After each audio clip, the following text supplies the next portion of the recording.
Okay, so we're ready to roll here. This is the live demo of Cuba Libre, Volume 2 of the Coin series by Volko Runke and Jeff Grossman. And if you're watching by video, I'm going to try to zoom in wherever possible to make it look good on your screen.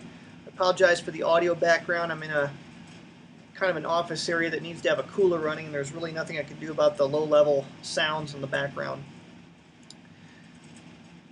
Okay, first things first, what I'd like to do real quickly here is just go over the Vassal module. There's a lot of automation in the latest versions of the Coin series Vassal modules. Nuts and bolts of it are this, that all of the scoring tokens that go around the general records track are handled automatically. If you move them manually, you're not going to screw anything up.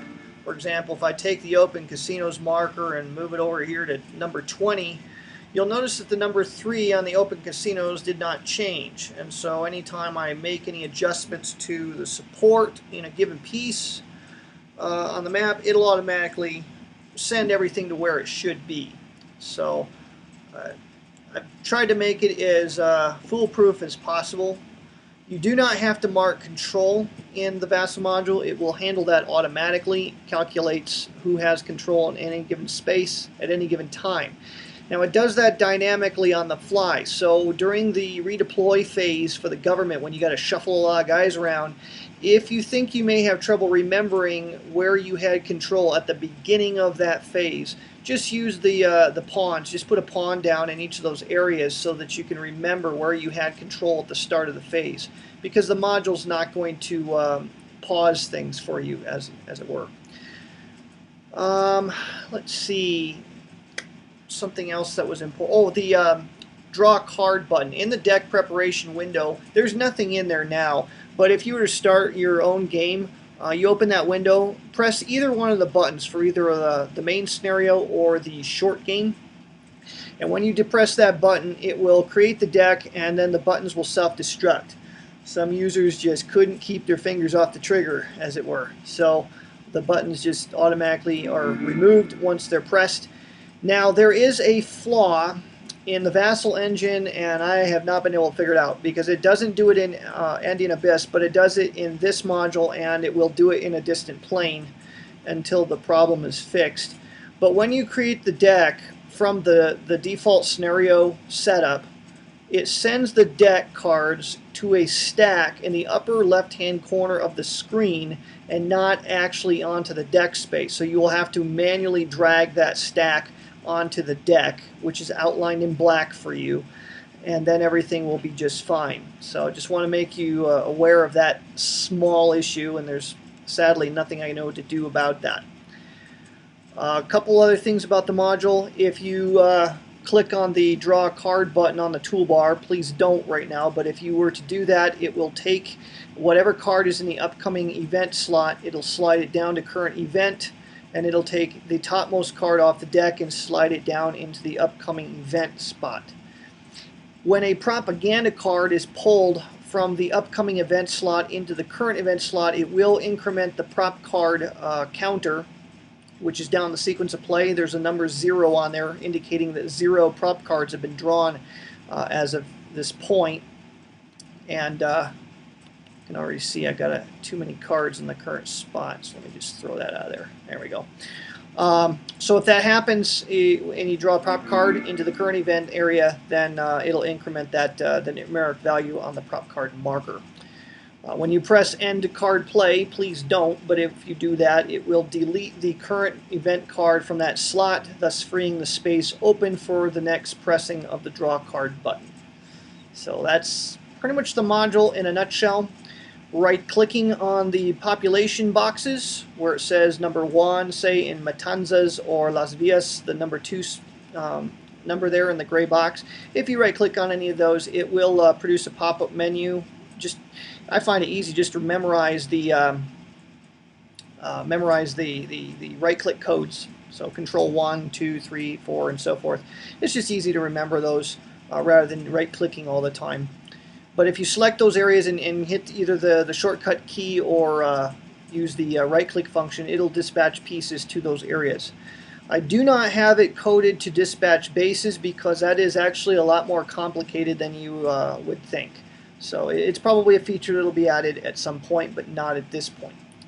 If you right-click on the economic value in the economic centers, which are the circular spaces on the map that are not cities, they have pictures of a cigar, a factory, and it looks like sugarcane.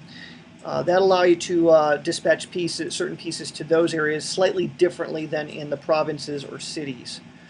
Right-clicking on the boxes that say passive or active support or passive or active opposition or neutral will allow you to manipulate the posture of that particular space. You don't have to manipulate, as I said, control. If you right-click on the uncontrolled or government control, you can change that. I recommend that you not do that. It's going to handle that alone on the fly. So that's the module in a nutshell. So let's go ahead and get started and talk about the game a little bit. I'm going to assume that most of you are familiar with the coin system, so I'm not going to spend a lot of time explaining the system.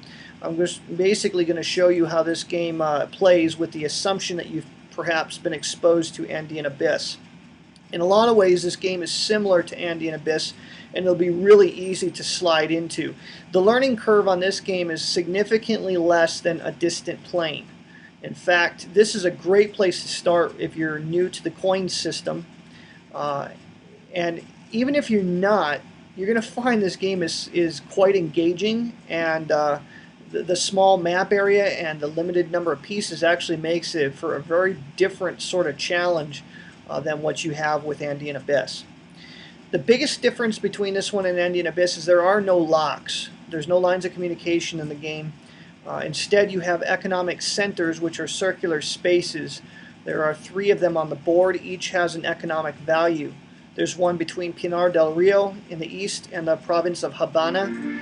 There's one in between Las Villas and Camagüey province. Be aware that there is a Camagüey province and a Camagüey city. Don't confuse the two. And also between Oriente and Sierra Maestra, there's a 2-value EC or economic center. Those are going to function a lot like locks in that the government will collect resources according to the economic value of those areas during a propaganda round. They can also be sabotaged by guerrillas, and sabotage, of course, denies government access to those resources. The 26 July faction can do kidnapping in those areas, and the government will need to protect them. But there are no locks in the game, so that's the biggest difference. Stacking. There is the same stacking rules go across the whole series in the coin system, from A Distant Plain to Andean Abyss, and also in this game. But this game has a very important oddity regarding stacking. You can have any number of cubes or cylinders in a given space, including economic centers. You don't usually see a big crowd in the economic centers, though. The city of Havana, you'll see a lot there, and also some of the other cities. So they've been enlarged somewhat to accommodate them. The bases, however, you can only have 2 bases in a space, like in a city or province. You never put bases in economic centers. So Havana, the city, or Habana, the province, you can have 2 bases in any given city or province space. Now, the green faction in the game is called the Syndicate, and their bases are a little different. Their bases are casinos, and their bases can be in one of 2 states. They can either have the blank side up, which is a closed casino, or it can have the money side face up, like you see on the map right now at Pinar del Rio, Habana, and Havana. That indicates that the casino is open for business. In any given space, city or province space, you can have 2 casinos, whether open or closed, and 2 bases. So that's the big change for stacking. So in a lot of ways, the casinos are like bases, but they're different. And Jeff, you might correct me on this, but I don't believe that the casino, can ever be destroyed. So that's an important thing about those. Yeah, correct, Joe. The casinos represent the permanent infrastructure. So within the Cuban Revolution, there was no large-scale destruction of any casino or major property like that. Okay, yeah. So if an attack or some kind of event effect would cause for a base to be removed, instead of removing a casino, if the Syndicate faction was indeed the target, instead of removing the casino, you would flip it over to its closed side, and so then the Syndicate would have to do certain things to reopen that casino and gain its necessary effect. The presence of that closed casino, though, it does impact control. So we found that was kind of an interesting little twist in the game. Okay, so let me go over the victory goals in the game. If you open the faction cards window by clicking on the button on the toolbar, it will open up for you. If you close that, it's not going to affect anyone else. And look at the first tab, 26 July. That's the Marxist faction in the game. And what this faction is going to do to win is they need to get total opposition plus the number of its bases. They need that value to exceed 15. So you can see that also on the turn track. So they're all about gaining opposition and building bases. Now there are only 4 bases available in their pool of available pieces, so spend wisely. Next faction is the government on that little charts tab, the faction cards tab. They need to have all cities at active support, and total government support has to exceed 18 to win the game. So that's their victory goal. If you look at the Directorio, which is the yellow faction, now in some ways they're kind of like the AUC, but in a lot of ways they're different. I would say they're much more powerful than the AUC from Indian Abyss. This is a pretty nasty faction, and the government should never be confused into thinking that these guys are in any way their friend. Directorio is the, I guess, right-wing opposition to the government, and they're a pretty serious threat to the government. Their victory goal is all about control. They want to control the amount of controlled population plus the number of their bases has to exceed 9, and if that is true, then they would win the game. That's their victory goal.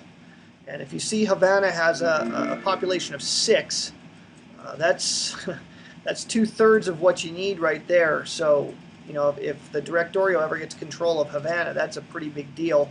They throw a few bases on somewhere else, that could be a winning condition. So watch out for that. Syndicate is, I guess, like the Mafia. They're kind of like the cartels, but they're going to play really different than the cartels.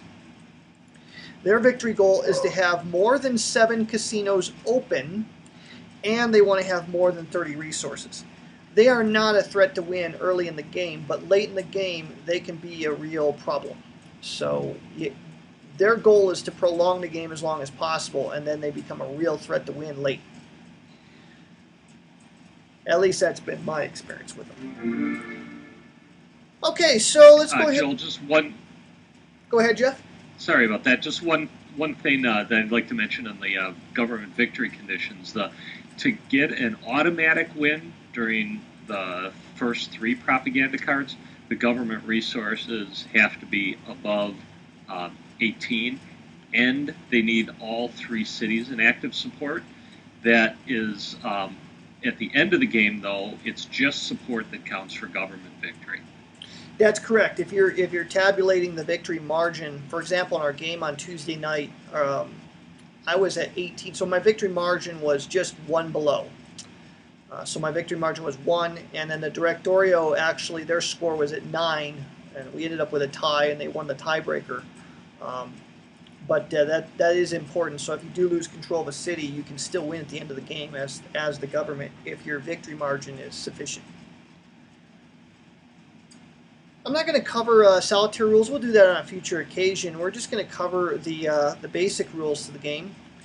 As in any coin series game, the cards themselves are drawn off a deck. The deck is constructed in a specific manner. I'm not going to get into how to do that. The rule book will cover that very easy. It's not a difficult thing to do, and the module does that for you in Vassal, so I'm not going to cover that. In the current game right here that we got set up, we've set it up for the beginning of the long game, and the very first card off the deck was Mafia Offensive, and the upcoming event was Rodriguez Loeches.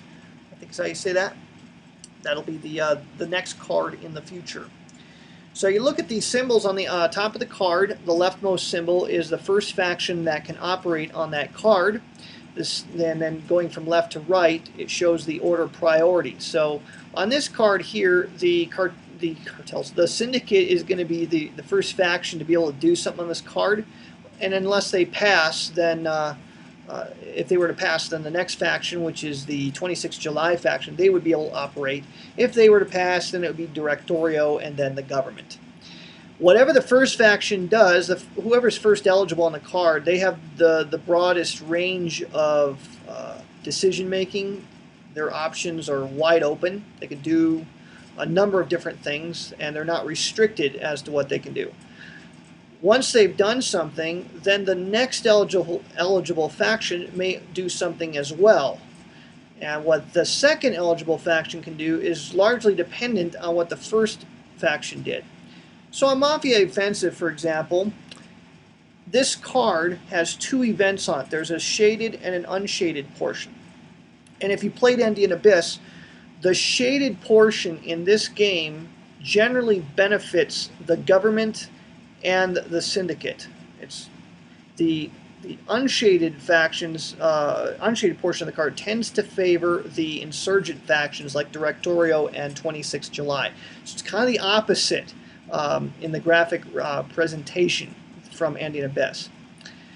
So on Mafia Offensive, the cartel Syndicate has the first option of what to do, and they can do one of these three things. They can do a op only, which is one of their operations as directed on their faction card. They can do a operation and a special activity as directed by their faction card. Or they can carry out one of the two events on this particular card. Whatever they do, if you look at the box directly to the right, shows what the next faction can do. If you're the first eligible on a card, you don't have to do anything. You can always pass and collect a resource if you are the Directorio, the Syndicate, or 26 July. If you're the government, you collect 3 resources if you pass. Passing has its benefit. Once every faction has operated on a card, let's say Syndicate and 26 July operate on this card, at the end of the card, when the card is discarded, these 2 faction pawns go over to the ineligible faction box, and those factions may not play on the upcoming card. The next 2 factions will be available to play on that.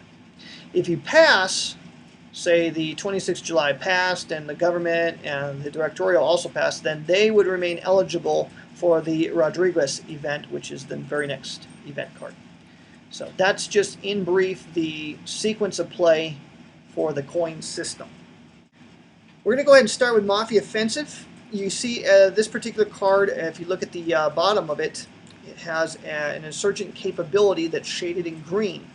The capability cards is a special effect that is in play for the rest of the game. So if they come up early in a game, that can be really, really helpful. If it comes up late in the game, it's maybe not so helpful. Capabilities, if you've not played Andean Abyss, they are very, very powerful, lingering events. Once they're in play, they can't be removed from play.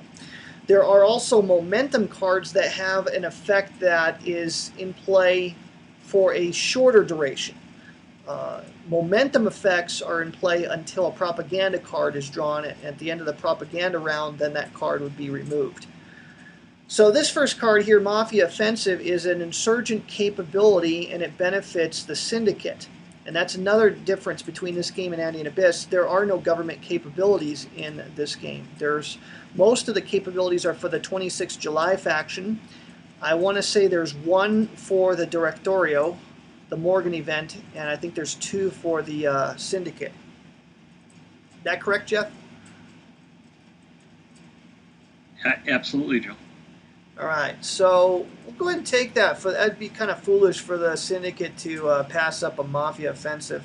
The effect of that is to give the Syndicate assassination capability, which is something that only the Directorio faction has by default, and that'll be very, very helpful for them. So if you right-click on the card, choose Event, it'll create the counter, and it sends it to the Insurgent Capabilities box. So they have acted on it, and now 26 July has a decision to make, to act on this card or to pass. Now, if you look at the upcoming card, you see the first eligible on that is Directorio, and then the government, and 26 July is third. So it's unlikely they'll get to play on that card, so they might as well do something now. And because the Syndicate took the event, the second eligible faction here, the 26 July, has the ability to do an operation and add a special activity if they so desire. So what are the operations they can do? If you open up the faction cards and click on the 26 July tab, you'll see on the left-hand column there are 4 boxes in a vertical row there that show their operations, and most of them are very similar to what you're going to have in Andean Abyss and A Distant Plain. John, the rules, GMT generally releases the rules to the game when the game is shipping. I got special permission to put the Vassal module out a little early for this demo. So the rally is the very first thing on there, and it's very similar to Andean Abyss, but slightly different. Do pay attention to the emboldened text. The purpose of this is to create new pieces on the board. You can put them in provinces or cities without support, so it's a lot like the FARC in that respect. Their cost is 1 per space that's selected, and what you can do is you can either place 1 guerrilla, or you can replace 2 guerrillas with a base, or if there's a base in the space, instead you can either place guerrillas up to twice the population plus twice the number of bases, or you can flip all the guerrillas there to underground. So we're going to go ahead and do that. And we're going to do that down in Sierra Maestra. Well, it's probably not the optimal play here, but let me just explain this, because that's really not optimal play here, is from what I see.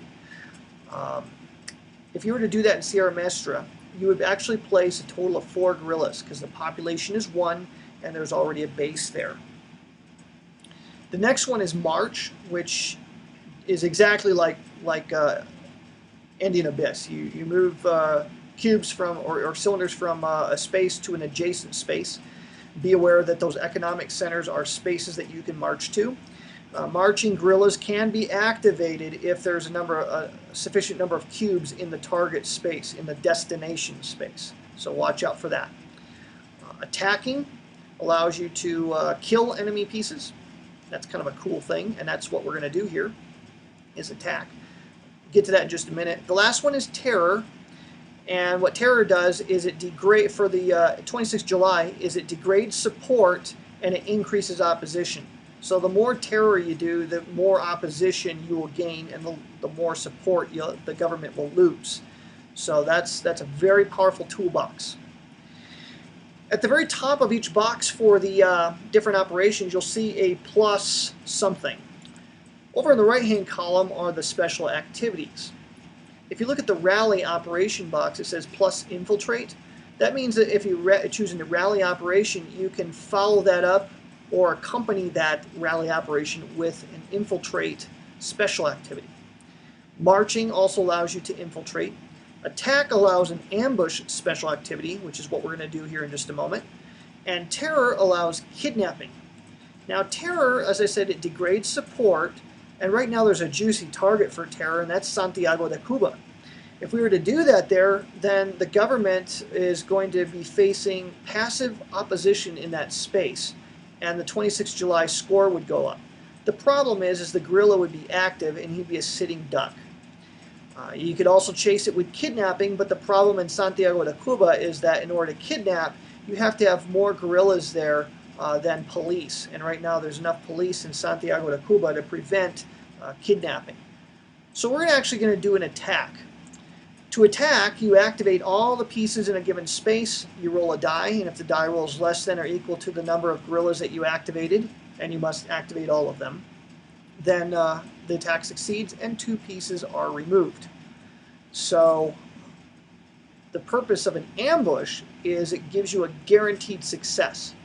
If you were to roll a 1 while attacking, you actually get to place one brand new face down that is underground guerrilla in that space. So we're going to go ahead and do that in Santiago de Cuba. So we're going to mark that with a pawn. And looking at the map, we could also do that in the province of Habana, but it's probably not an optimal play to do that there. So we're just going to activate just the one space, Santiago de Cuba, and I got an open mic from someone there. We'll activate him, and we are going to use the ambush special action, and that allows us to kill 2 pieces, and you guessed it, we're going to kill the police there.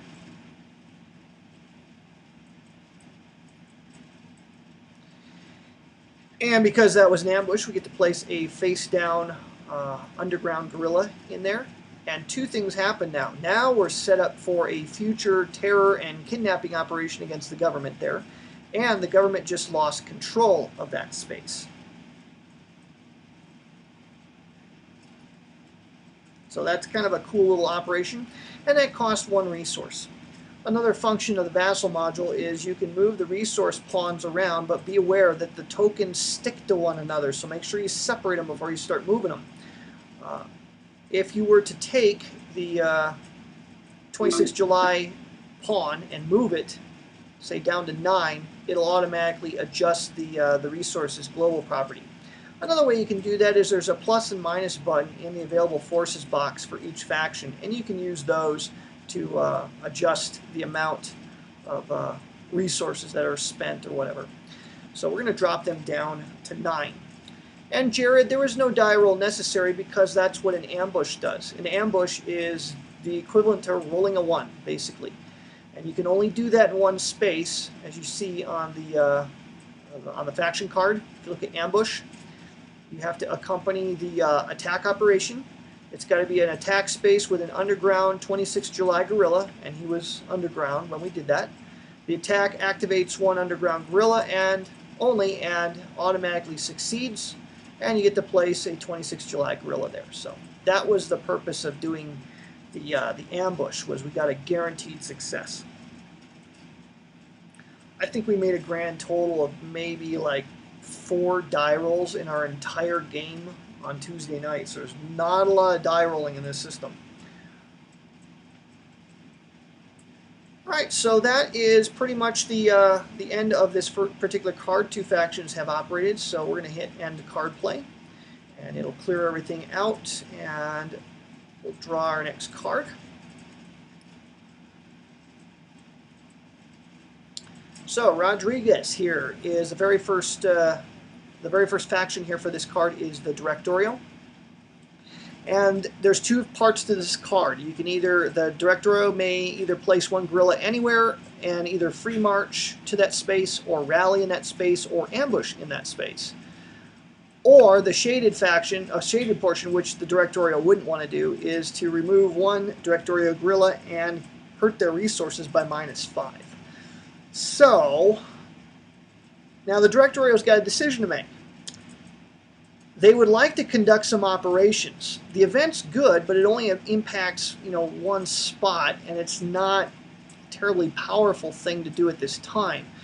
So how do they operate on this card but keep the government, which is the second eligible to play, from triggering the shaded portion of that event? They don't want that event played against them. Because if Directorio decides to do an operation and a special activity, then that allows the government to put their token here, which would allow them to play the event, and that could really hurt Directorio. So they don't want to do that. But what Directorio can do is do a operation only with no special activity, and that only allows the government, that limits them to doing just a limited operation. And that is what we're going to do here. So open up the faction cards window again, and we're going to look at the 3rd tab over, the Directorio tab, and we're going to look at their menu of operations. As with 26 July, they can rally, march, attack, and terror.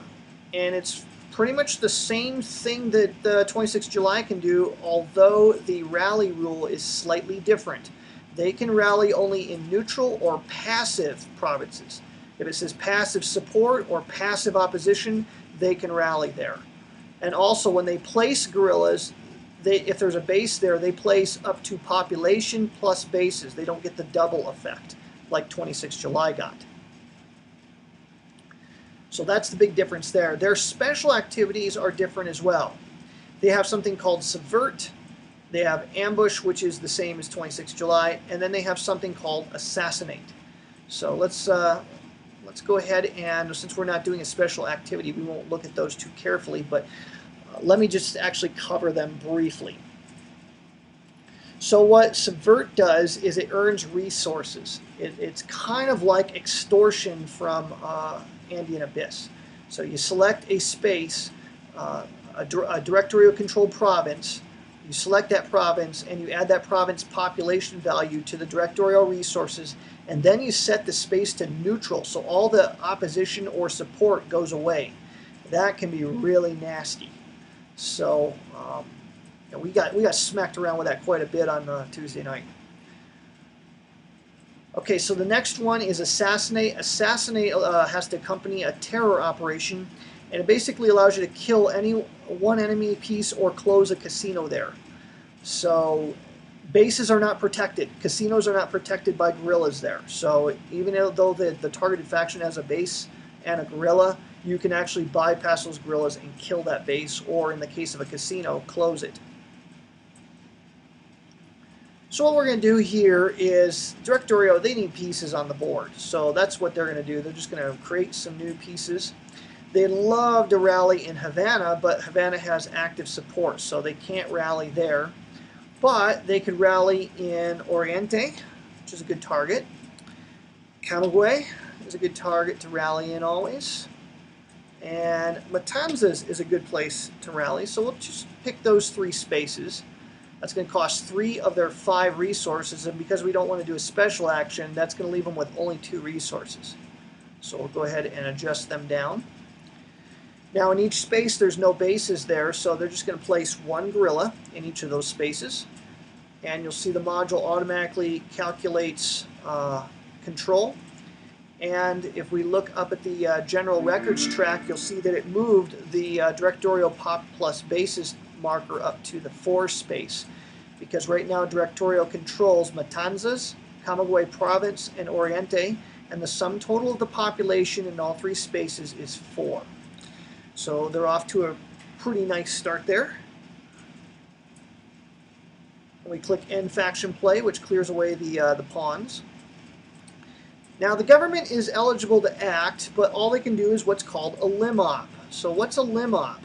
They're going to go ahead and do it. A lim op is an operation.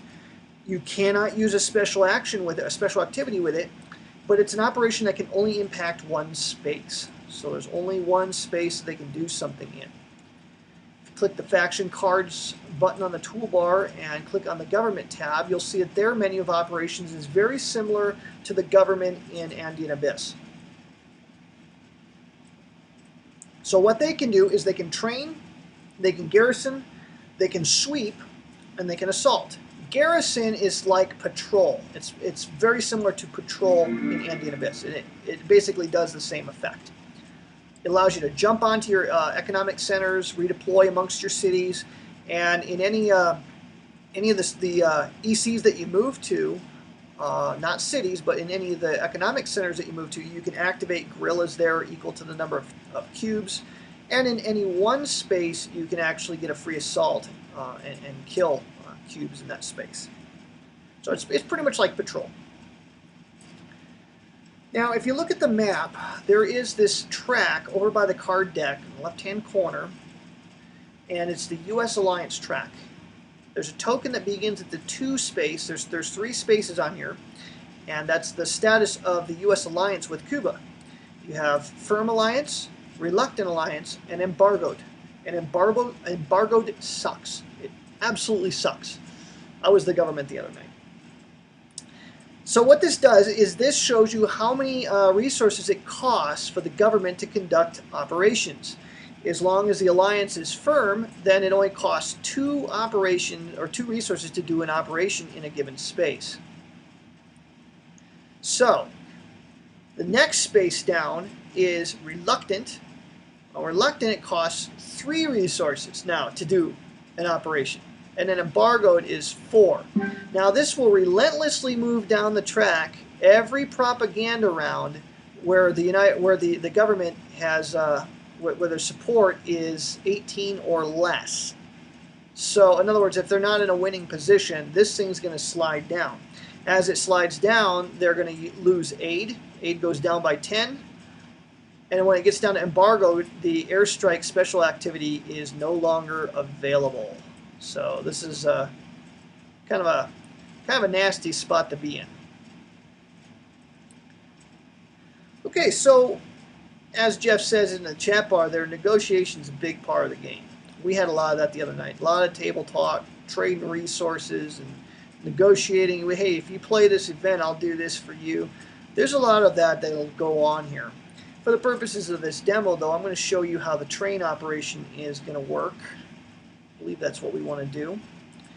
You can train in any provinces or cities, but it's got to be at a city. It's got to be at a. If you're going to do it in a province, it's got to have a base there. And currently, there are no bases, so we're not going to be training in any of the the provinces. We're going to have to train in cities. And because it's a lim op, we can only train in one spot. So, like Jeff said, it might be cool to negotiate with the Syndicate because you could lock the 26th July out of an action. Yeah, you could put a base in Las Vegas, but it's kind of important right now, I think, to train in Santiago de Cuba to take away the kidnapping possibility. So that's where I would train if I was to train now. Now, later on, you can train a spot like Las Vegas, and that allows you to remove two of the cubes and put a base there. And boy, I'd like to put one in Las Vegas, but we're going to do it actually in Santiago de Cuba with this lim op. So what does training allow you to do? It allows you to put 4 cubes down, and it can be either troops or police or a mixture of both. And we need some cops down there, so let's go ahead and put 4 cops. That gets our control back and takes kidnapping off the table. Because we did a train operation, we can also do one other thing. If you look at the procedure, it says, then in any up to 1 selected space, you can replace 2 cubes with a government base, like we just said. You don't want to do that in a city. A base in a city is very inefficient for the government. It doesn't do you any good, really. If you have troops and police and control of the space, you can buy a civic action. And that's what we're going to do there, is we're going to buy a civic action. We're going to buy 2 of them. So we're going to spend 4 resources. Will allow you to shift the opposition away from opposition towards support. It'll allow you to basically shift toward active support. Now, because it's neutral, we're going to go ahead and shift twice. It'll cost us 8 more resources, and for a sum total of 10 resources spent this turn. But now we have active support in Santiago de Cuba. So we're not being really thrifty here as the government. And again, this is not optimal strategy seminar, but it's just to show you the capabilities and how the game plays. So that's probably a grossly stupid thing to do this early in the game, but why not? So again, to put this in perspective, the amount of resources it costs the government to do things is tied to the U.S. alliance. However, civic actions are very expensive. They cost you 4 resources per level. And you can only, if there was terror markers in there, it costs you 4 resources to remove the terror markers, and you have to remove them before you can start shifting. So you can burn through resources awfully fast.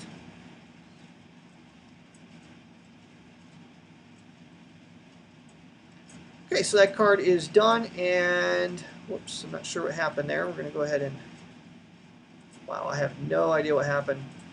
Some of our cards got flipped around. All right, here we go.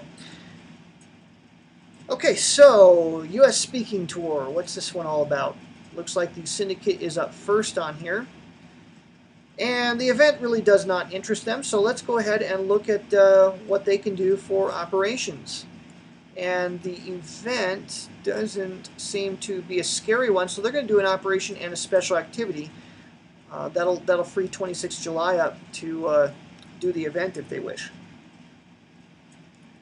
Okay, so look at the faction cards and look at the Syndicate tab. As with the other Insurgent factions, they can rally and they can march and they can do terror. The one that's different from the other Insurgents is they can do something called Construct. What Construct does is allow them to build casinos, and boy, is it ever expensive. It costs you 5 resources to put down a casino, and they start closed. Or, if you have a closed casino, you can spend 5 resources to open it, so it's very expensive. But once you get those things rolling, as I said, toward the late game, boy, they can become a lot more powerful than you realize. Okay, so in this case right now, what the Syndicate really wants to do is they want to protect their interests. And one of the ways that they can protect their interests is by rallying guerrillas. They only have 6 guerrillas available to them. And when you rally, if you have a casino there, the only special thing you can do is to flip guerrillas underground. It doesn't allow you to place any extras. So basically, you can only place 1 guerrilla per space, but it doesn't matter if there's support, opposition, or any of that. They can basically place them in any province or city.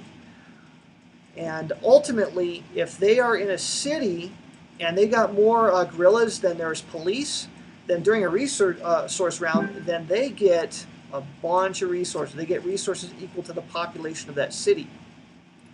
One of the other special activities that they can do is they can do something called Profit, which allows you to put cash markers on the board, and they work kind of like the drug shipments from Andean Abyss.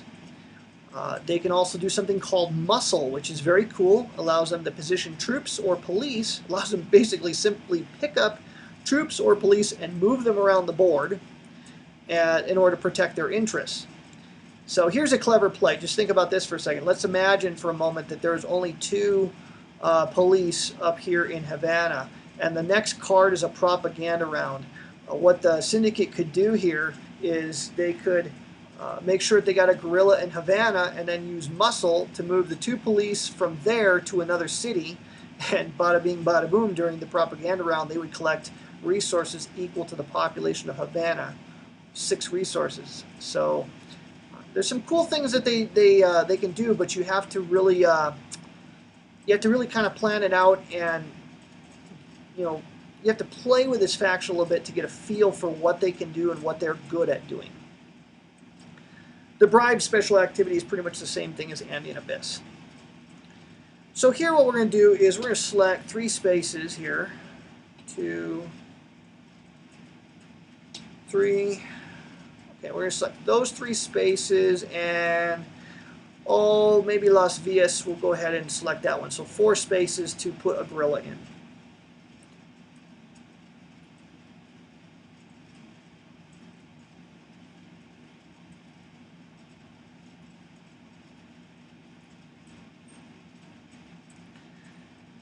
Okay, so that is going to cost some resources.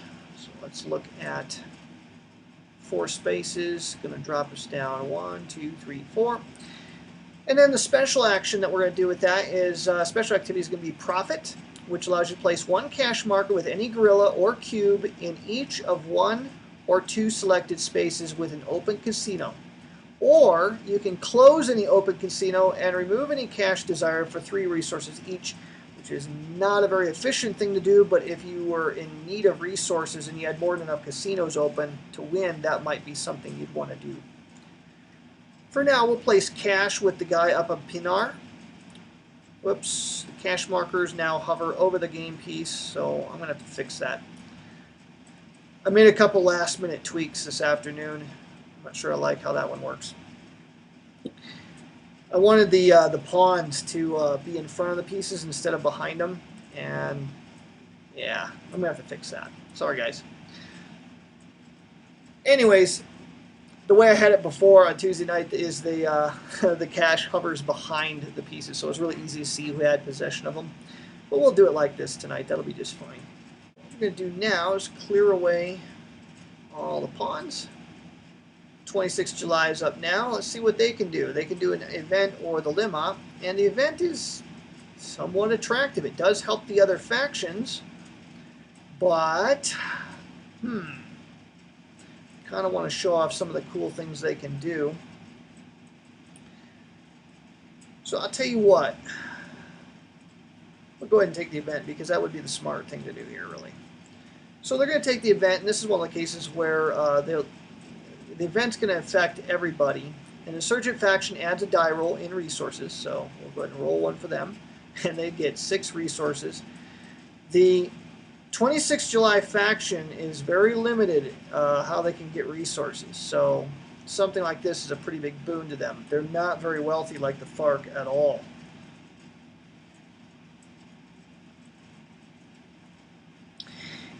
And yeah, what Jeff says, you know, we noticed this the other night, that the Syndicate and the government, they can really work together well.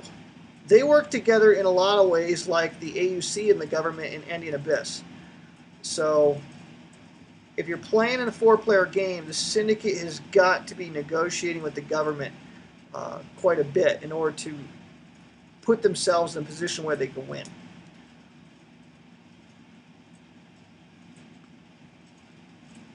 Alright, so now every other faction is going to add 2 resources to their pool, including the government.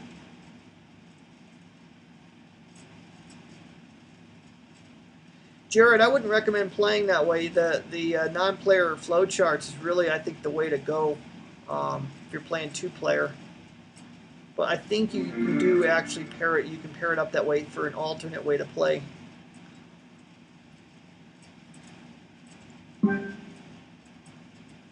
I should say something about non-player factions in this game, and that is that there are non-faction bots, as we call them, for all of the factions in the game. So you can play any faction against the bots, solitaire. And so that's really a cool challenge.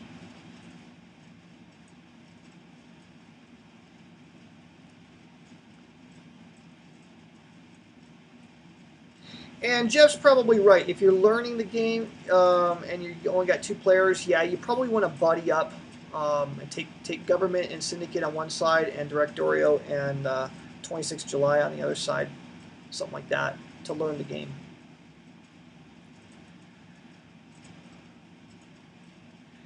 Wow, Jeff, that's really for the person who has too much time on their hands. You can do 0-player and just run bots. That's awesome. There are solitaire games like that out there.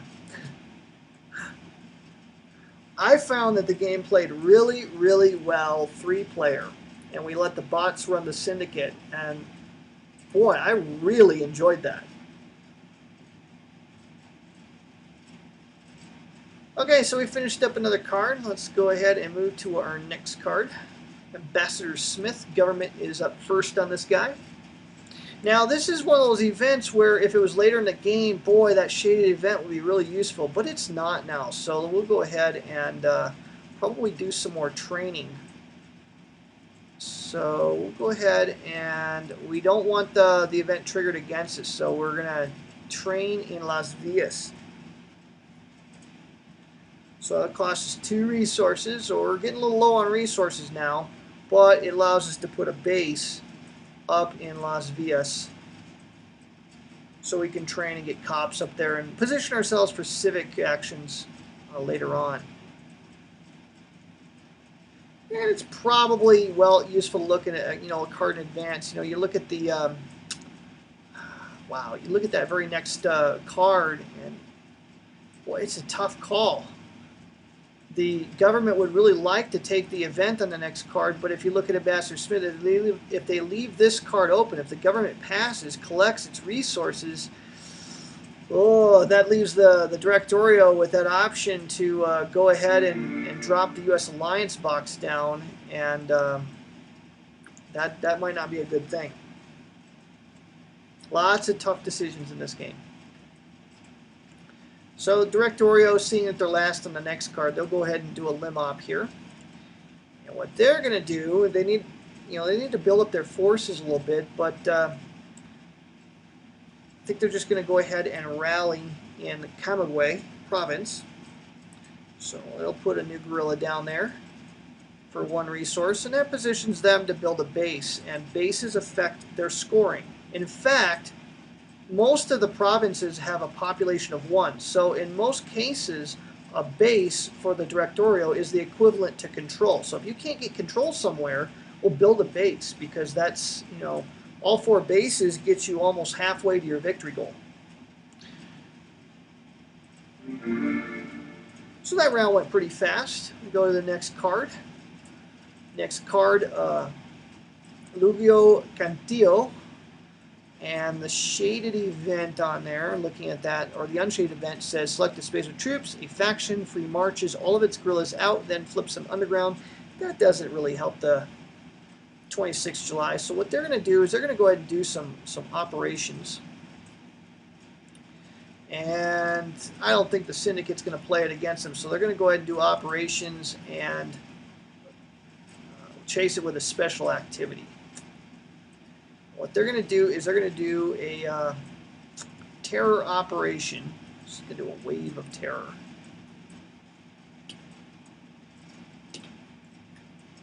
Okay, I'm going to show you how terror works. They're going to do terror up here in La Habana province. And Santiago de Cuba, I hate to do terror there and activate both guerrillas. So we're going to leave that one alone. It's just going to affect 1 space. We're going to do terror, and then we're going to do kidnapping. So if you look at the 26th July foldout there, the player faction sheet, and you look at kidnapping, you can select the city, economic center, or open casino space where terror op and 26th July guerrillas exceed the number of police. So we're doing a terror op there in La Habana, and there's no police there, so it's a valid target. And we're going to go ahead and target the Syndicate faction. So the effect of this is that we can either steal cash, or we can take a die roll worth of resources from that faction. You transfer a die roll worth of resources from that faction to the 26th July faction. So we're going to go ahead and steal 3 resources from the Syndicate. So that'll build up the cash reserves for Castro's boys. The guerrilla does have to activate, and a terror marker must be placed. And there is a limitation on terror markers, which is why they're on the board in a stack. Once they're all on the board, you can still do terror, but you just can't place any more markers down, if I remember the rule right.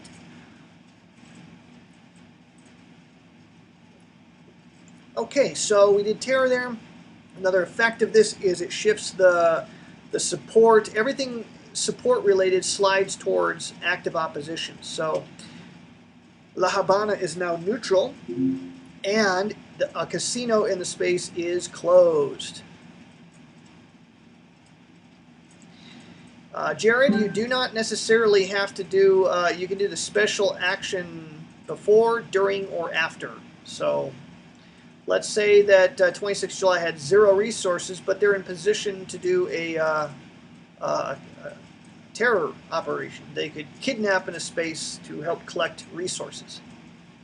So they could do the terror operation first, and then they could follow it with the actual carrying out of the terror.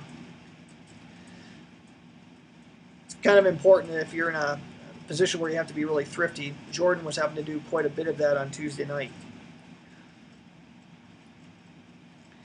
Okay, so we ended up closing the casino. That impacted the Syndicate, and that kind of, wow, that kind of burns them. But looking at the next event, it is a Syndicate event. So, what to do. The Syndicate would go ahead and pass in this particular case. Collect 1 resource. Although if you want to be nasty, the Syndicate could go ahead and play the shaded portion of Eulogio Cantillo. That would be a fun one, because then they could activate that. They would cause the government to activate guerrillas, say in Santiago de Cuba, and basically 26th July could get cast out of there. So there's all kinds of room for screwage in this game, and because the board is so small, there's just, like we said earlier tonight, there's just really no room to be nice.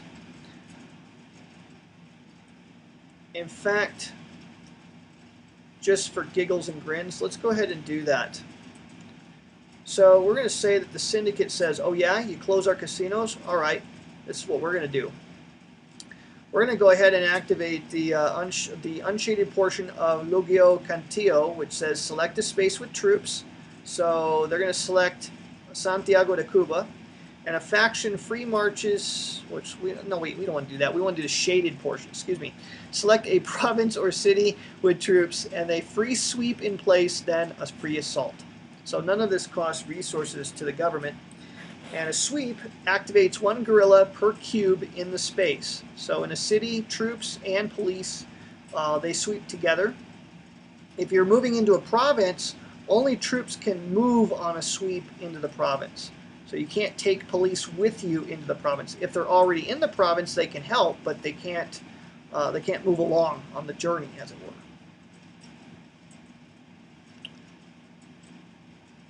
Basically, you activate in a sweep. You activate one guerrilla for each cube. If you're doing it in a forest space, you activate one guerrilla for every 2 cubes.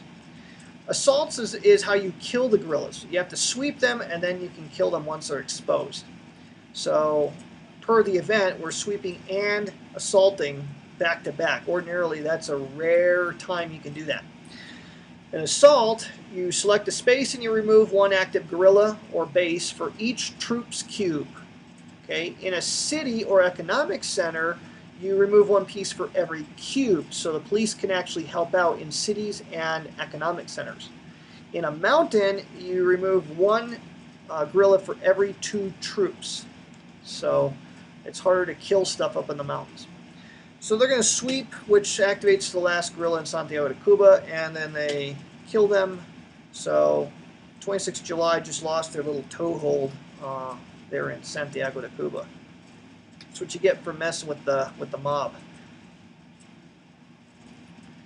It's kind of ironic, though. They sick the government on them. Okay, so that was that card. We come to Turismo.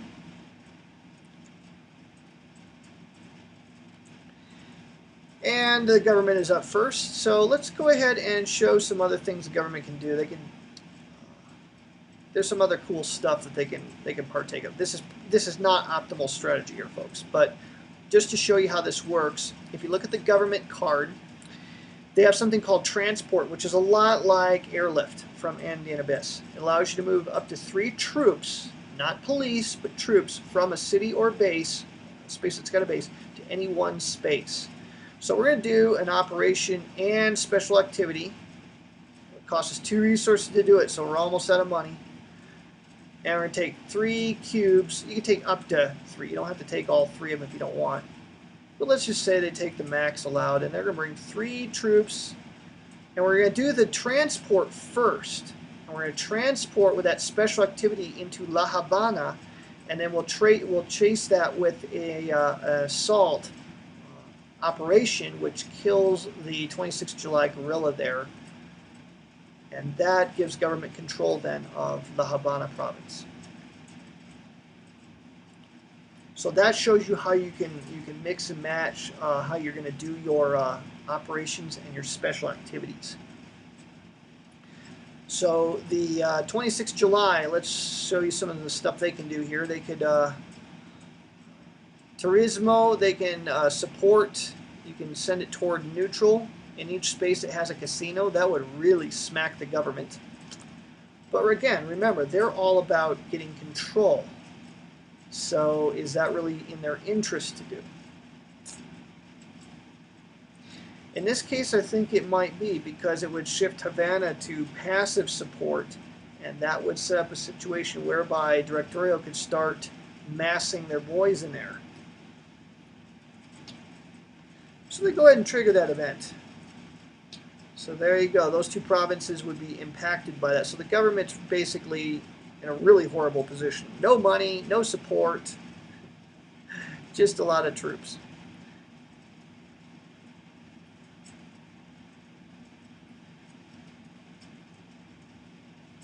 Yeah, Jeff, the picture on Turismo, we were curious about that. We didn't know if that was from the old Family album or something, but we got a kick out of that. It does look amazingly like my dad, but no, Volko just found it from a stock collection. That's funny. Okay, so we got Radio Rebelde. What's that do? Well, it could remove a July 26 base or shift 2 provinces, each 1 level toward active opposition. Well, that's really in the 26 July's interest. But the next event says place a 26 July base where there is a 26 July peace. Well, that doesn't do a whole lot right now for them. So let's go ahead and do the other event. Shift 2 provinces, each 1 level toward active opposition. And they're going to target Oriente and Las Villas. Oops. Wrong shortcut button. Okay, they're going to target those 2 provinces. Yeah, I think that's the optimal play for them there. And what that does is it puts them 2 levels closer, actually 4 levels closer to their victory goal. So now they're at opposed plus bases at 11. So they're only 1, 2, 3, 4, 5 away from winning. So currently, right now, 26 July is in first place. They're only 5 away from winning. Directorio is 6 away from winning. The government is a little bit further back. They're, looks like 8 away from winning, 9 away from winning. And the Syndicate's nowhere near close. And as Jeff points out, this is really nasty. Is now, or the Directorio, they can't do any more rallying in Oriente because it's active opposition. So Directorio might have to do something about that. So July 26 is up, or is done, and now Syndicate is up for play. And they can do a event, or excuse me, they can do a OP plus special activity. So let's go ahead and what the hey, we got the money for it. So let's go ahead and build a casino in. Let's build a. Actually, I think a better play might be to march. So we haven't showed a march yet. So they're going to march into 2 spaces. And if you look at the foldout for Syndicate, it says when they march, it's 1 resource per destination. City. Provinces also cost 1 resource. But ECs, economic centers, cost 0. So this is not going to cost them a thing. And because there's no police in the destination, they're not going to be activated by this. So we'll go ahead and do those 2. And then we are going to actually select Havana and La Habana, or Habana and Havana, whatever. We're going to select those 2 spaces, and here's why. The guerrilla from the province is going to march into the city, and the one that's in the city with the cash is going to march out into the province. So they're going to swap spaces. It'll cost 2 resources to do this, but it sets up a situation where the cash is where the open or the closed casino is. In the other spot, we're going to take the guy with the cash into the cigar economic center, and then the guy from Las Villas is going to march into the factory economic center. And that'll end the faction play. We can do a special activity, and what the heck, let's go ahead and use muscle.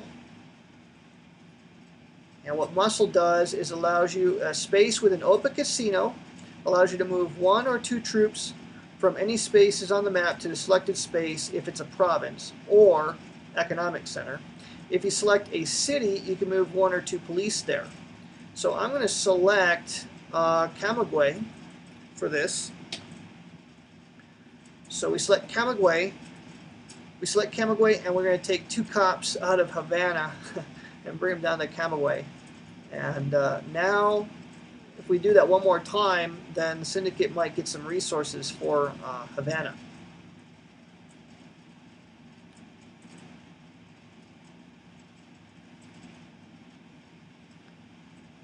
Okay, so that is the card there. I'm hoping to get to a prop round. Not quite. If you look at the deck preparation window, it shows you how many cards in the discard, and there'll be 13 card blocks where there's going to be a propaganda round. So right now there's 7 in the discard, 2 on the board, so we should be getting close to a prop round. We're already past halfway through the first quarter of the game. So here the government is up first, and they need money in a bad way. So what to do? They are going to pass is what they're going to do and collect 3 resources. They can't do any operations, and the event isn't juicy enough.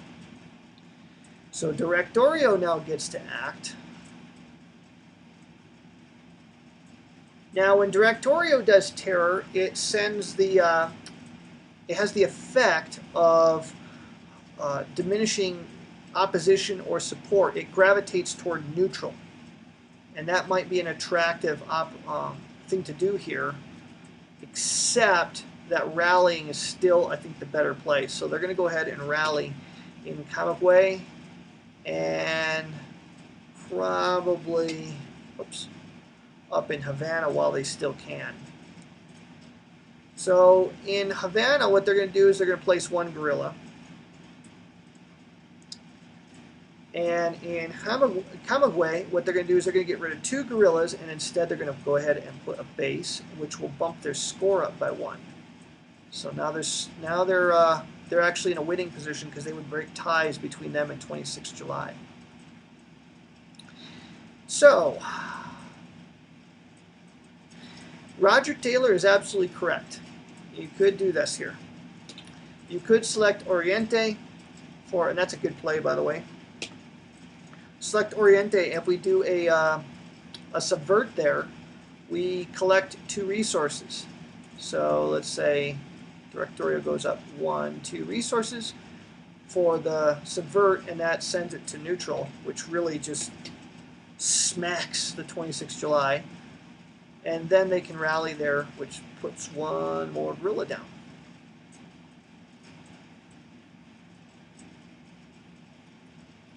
Nasty. And then they got to pay for all this, which is 3. So they went up 2 and then down 3.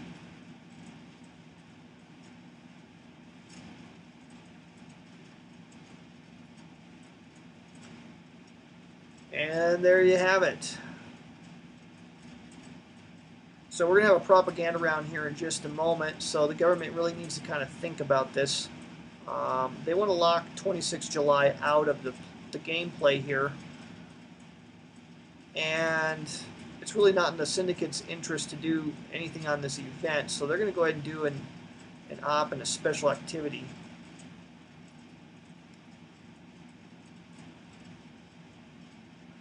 What they want to do, the special activity that they would want to do here is they would want to do an airlift. And, or not an airlift, a transport again. That's a special activity they would want to do, and they would want to do a train operation again. 2 of them, in fact. They have just enough resources for it.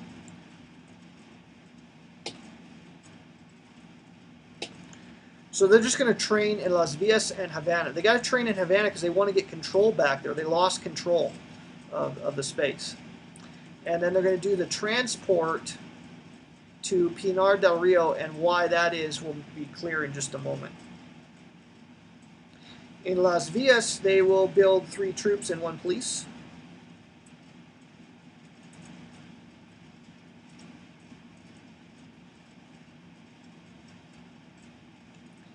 Up in Havana, we'll drop our resources to 0.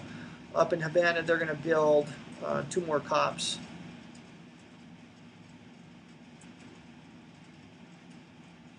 And 2 more troops. So there you have it.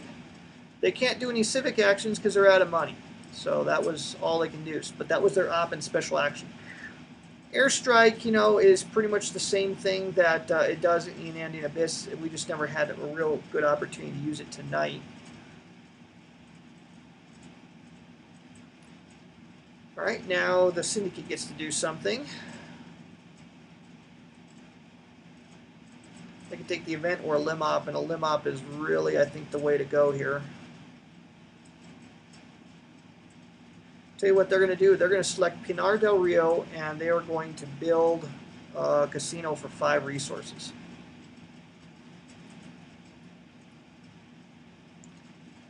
Okay, and the casino will be built in a closed state, so it's not going to help them immediately, but it will at the end of the prop round.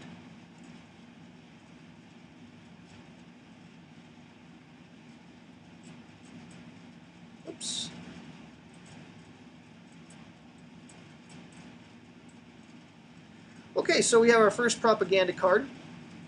Let's go ahead and walk through how this works. First of all, you check for victory.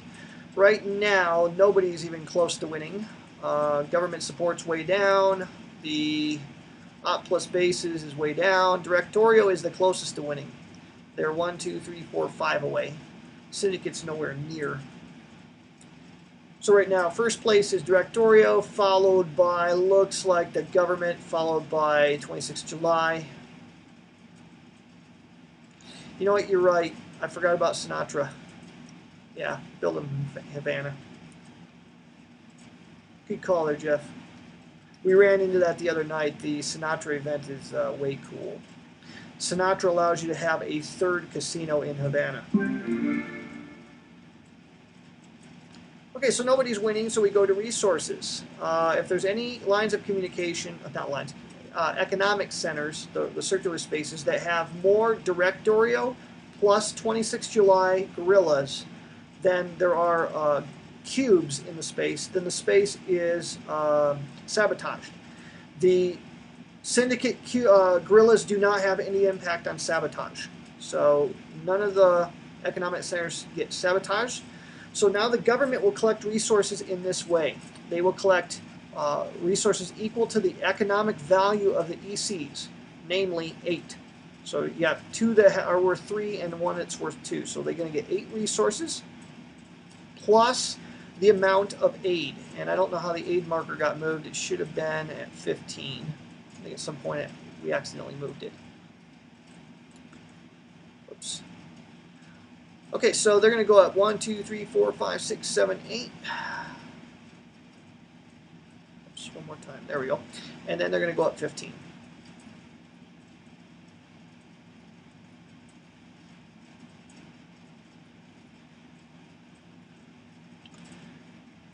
Okay. Next, we look at the insurgents. Here's how the insurgents are going to collect money. The 26 July is going to get resources equal to the number of bases. So they're going to get 1. That's it. Directorio is going to get a number of resources equal to the number of spaces that it has pieces. So it really behooves them to spread out. They are in Oriente, Camagüey, Matanzas, and Havana. So they're going to get 4 resources there. Okay, Syndicate is going to get resources in this way. They get the resources equal to the population of a city as long as they have more guerrillas than police there. That situation does not exist, so they're not going to get any of that benefit. They also get resources equal to the economic value of economic centers as long as their guerrillas outnumber police. So that is true in 2 of the 3 economic centers. So they're going to get a total of 6 resources from that, which will offset the loss of that casino. And then they get 2 resources per open casino. Is that correct, Jeff? That is correct, Joe. Okay, I thought that was. Of course, we're going to see the government come back and doing a little bit of skimming. So we'll see that go back down again. Exactly. All right, so the next thing happens is what Jeff was alluding to, skimming. Every place where there's an open casino, whoever controls that space gets to steal 2 resources from the Syndicate. So that's why I did the transport into Pinar del Rio, because there's an open casino there, and putting the 3 boys in there would give the government control and allow them to skim away resources. It's also why I trained in Havana, because I wanted control there not just for civic action, but for skimming. So they're going to lose 1, 2, 3, 4, and the government gets 1, 2, 3, 4. Next, you deal with the cash. There's 2 cash markers there, and you can use it to either build a casino, or you can use it to get 6 resources. Well, the one in the EC, you can't build a casino there, so he's going to go ahead and spend that for 6 resources. And the guy up there in La Habana, I think that that's better off to get the resources there. I think that's the most efficient thing. So he's going to get 6 resources.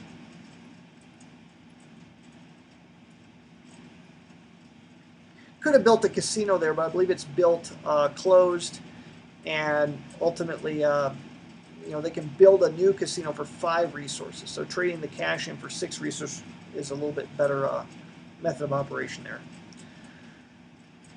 All right, so the cash is done. Now we go to support. The U.S. alliance, if total support is 18 or less, it is going to go down. So the U.S. is now reluctant. They're not too into what Bautista is up to. Next, they can do civic actions in spaces that they control, and they have troops, and they have police. So the government could do civic action in Havana, which they will for 4. So that's 1, 2, 3, 4. They could do it in Camagüey City as well as Las Villas, but it's expensive. See, they're already down to 16 resources, and you can blow your wads so fast in this game. So while it's tempting to do it in Las Villas, I think that we're not going to do it there. Here's why. We never got to this tonight. Yeah, I'll get to the aid in just a minute. We never got to this tonight, but one of the operations the government can do is, or special actions they can do, is called reprisal. What a reprisal does is it accompanies a garrison, sweep, or assault operation. You target any one government-controlled space. So this is where another case where control is important for the government. You add a terror marker to the selected space, and you shift opposition 1 level toward neutral, and you may relocate 1 guerrilla from there to an adjacent space. So if there's opposition, civic action isn't the way to go. You want to probably just do a reprisal to get rid of the opposition. So I think the government will hold off spending any more money here, although I'm tempted to spend it in Camagüey. Another effect of the government losing U.S. support is they will lose 10 aid. So their income next turn is going to be severely curtailed.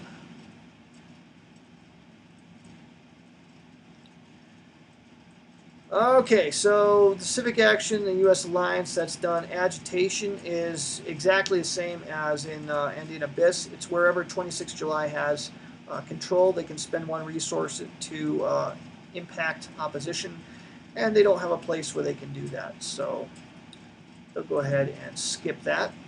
The expat backing. Expatriates are for the directorial. They can do a free rally in any one directorial-controlled space, or an uncontrolled. It could be a neutral space.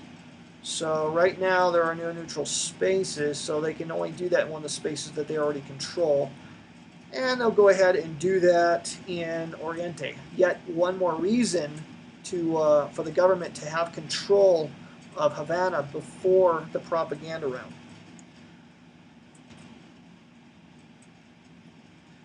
So now they're poised to be able to build a base in Oriente, which would be good. And again, that's free, so there's no resource exchange there. Now, if this was the very last propaganda card, the game would end at this point. You wouldn't do the redeploy or the reset, any of that stuff. Redeploy means if you have any troops outside of a city or a province containing a base, then you must bring them to a city or a province with a base. So the guys from Pinar, they're going to go to Las Villas. I could spread them out if I wanted to. I could put 1 in Havana if I wanted, and kind of change it up. I can also take any of my police from any of my spaces and reposition them on economic centers or cities. So I'll take 2 of the cops out and I'll put them on the ECs to kind of help curtail Syndicate money making there. And maybe take at least 2 cops out and put it on the sugarcane. That'll maybe make Castro's boys think twice about marching onto that EC center. And that will end the redeploy. The reset, you hit the reset button in the game and automatically will do it. We'll adjust eligibility, take care of the terror, sabotage, momentum, guerrillas. It opens all the casinos. Take that back. It doesn't do eligibility. You actually have to hit end card play to do that. But that opened up all those closed casinos. So now the Syndicate will be rolling a little bit. It takes them a while, but once they start rolling, they can be kind of troublesome to stop. All right, right, so that would end the first quarter of the game, and I think we've given you a pretty good snapshot of how the game works. In a lot of ways, it's similar to Andean Abyss, but it's going to play faster. There was 3 of us, were pretty new players. The other 2 guys had never played Cuba Libre, and we played the entire game to completion. I think there was only 2 cards left in the deck when the 4th prop round came up, and it only took us about 4 hours to do. And we were kind of screwing around too. We weren't exactly going terribly fast. So that kind of gives you an idea. It's a very fast-playing game, and there's not a lot of room on the board. But by the same token, you don't have a whole lot of pieces either. So your decision making is every bit as engaging and as involved as you have with Andean Abyss. But some of the things are a little bit simpler to process. So this is a great starting point to the coin system. Yeah, John Arnold was he was the winner in our game. He played the Directorio, and yeah, he ended up winning the game. We couldn't figure out how to stop him. I didn't have any money, and as the government in 26 July didn't have any money as his faction, so we were kind of stuck. And the bots were running the Syndicate, and so they're not going to send us any cash to help out.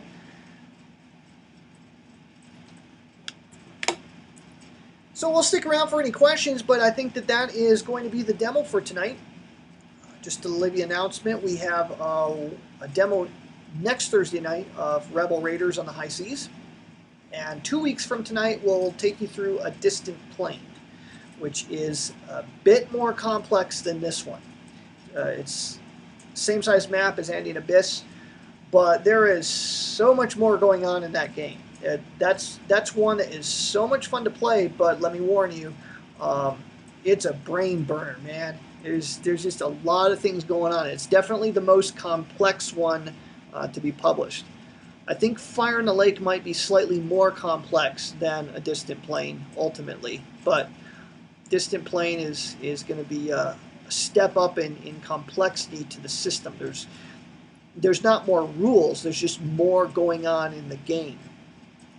And in a lot of ways, it almost always is going to take 3 of the players to work together to knock one of the other guys down. I don't want to jump ahead of myself and tell you too much about it, but it's going to be a lot of fun.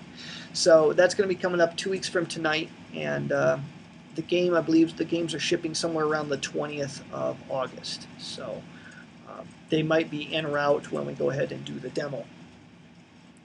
At any rate, the Vassal module will be made available by the time we're ready to start the demo. So, well, thank you guys for coming out tonight, and like I said, stay tuned for more info. We'll stick around for questions and answers, but I'm going to stop the video recorder at this point.